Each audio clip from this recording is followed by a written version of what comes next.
Hello and welcome to the Flipping and Wholesaling Houses in New York show. I am Michael Pinter, where I teach you how to start flipping or wholesaling houses, or if you're already doing it, how to grow your business. So I got a question about wholesaling properties to a hedge fund. So let me explain what wholesaling means for those that don't know and what a hedge fund is. So I really want to get a slice of pizza at that new pizza store, but I'm not going to. So wholesaling is the act of putting a property under contract and then assigning that contract to someone else, to another buyer, cash buyer, who will then fix and flip it or fix and keep it.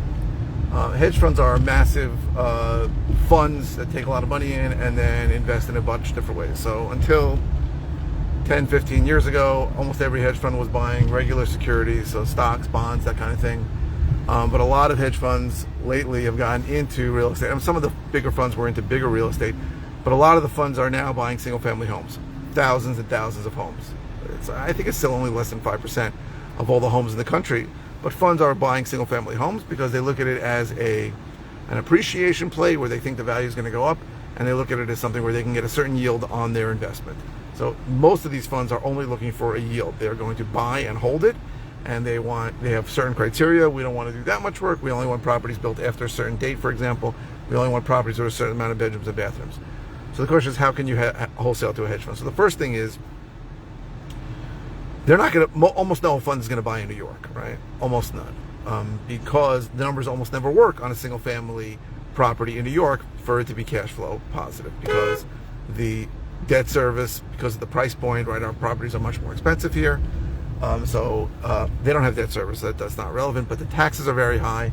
And after the expenses and the bullshit that goes on in New York, almost none of these funds want to get involved. But in the Sun Belt, okay, Florida, South, a lot of places in this country, they are buying up a lot of properties, and they have, again, specific criteria. So if you have a property that you think would be, good rental for a fund, the question is, how do you get to them? And it's not an easy answer, because you would have to look in the area and maybe call realtors and say, do you know of any funds buying?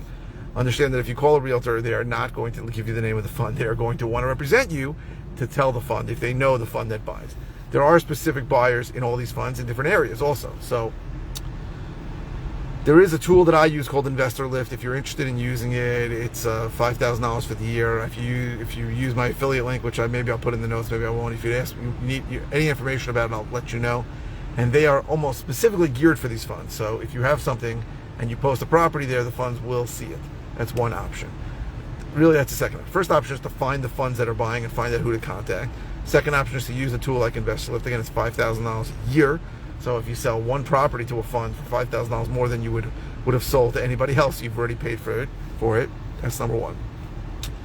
What are the other ways that you could do it? You could literally Google what funds are buying in my area and see, and try and get the information. That's another option.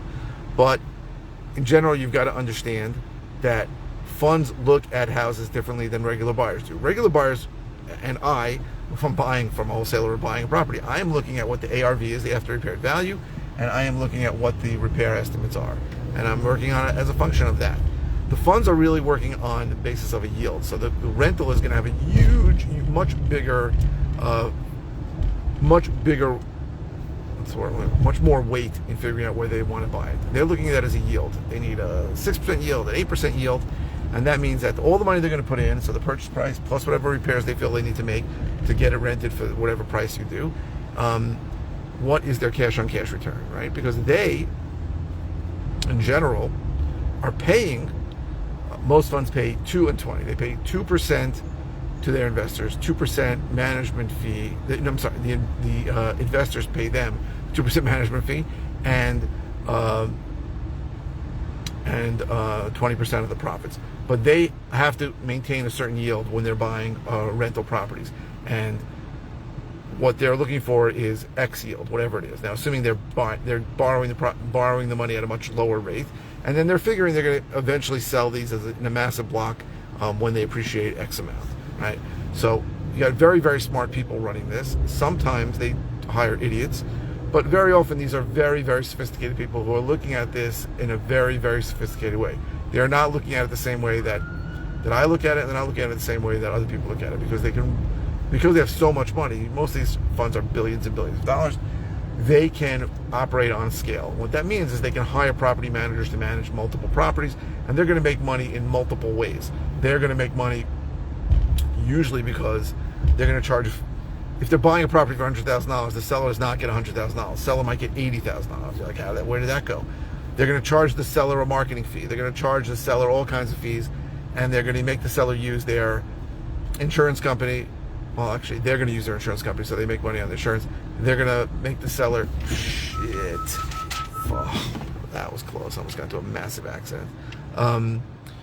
And they're going to get all these ancillary services. So they're going to use their title company, and they're going to make money at scale. They will create systems where they can make a lot of money, and they can do that because they can invest millions and millions of dollars into this system, into a system. Remember, a system to buy multiple properties, and they're going to hire full-time people to do the work who are going to work only for them and work nonstop for years.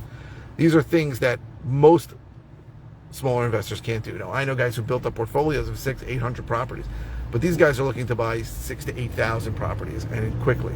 So they're eager buyers, but if you don't understand the criteria, it becomes a problem. And the reason why it becomes a problem is because even if you get the contact information of the acquisition specialist in your area, and you send him shit on a couple of times, or things that just don't work, right? He's like, this doesn't even come close to working, right? And you say, but it's a great deal. It's a $200,000 property, $150,000 property that I'm selling you for $100,000. But he doesn't care about the things that most investors care about. He's not looking to buy this at a discount. He's looking to get a yield on their investment. And if you speak to anybody who's involved in this, you need to ask them, what are your criteria, right? And if you send them a property that was built in 1975 and he only wants properties built after 1985, you've got to understand these guys are looking at a lot of product, and what they're going to do is if they get a guy who's sending them stuff that they don't want, it doesn't match their criteria, they're probably going to block you and never talk to you again, because they don't want to be bothered. There's a lot of noise for them. Everybody's competing for them. There's a lot of money out there looking to buy properties. So I would say, if you get in touch with any of these guys, please ask what their criteria is. Be as specific as possible. Some of these guys have simple criteria, like I'm looking for anything with at least 2 bedrooms and 1 bathroom. And some guys are saying, I only want things built after a certain amount. I only want CBS, concrete block structure. Some guys have very, very specific criteria, some of these funds, and some of them are very broad. But you need to find out what they are before you show them deals. Because again, if you show them deals that don't meet their criteria, they're not going to give you a third chance, right? Maybe they'll give you 2 chances, but not 3. So it's very, very important that if you're looking to sell to a hedge fund, you find out what the acquisition criteria is for that specific fund.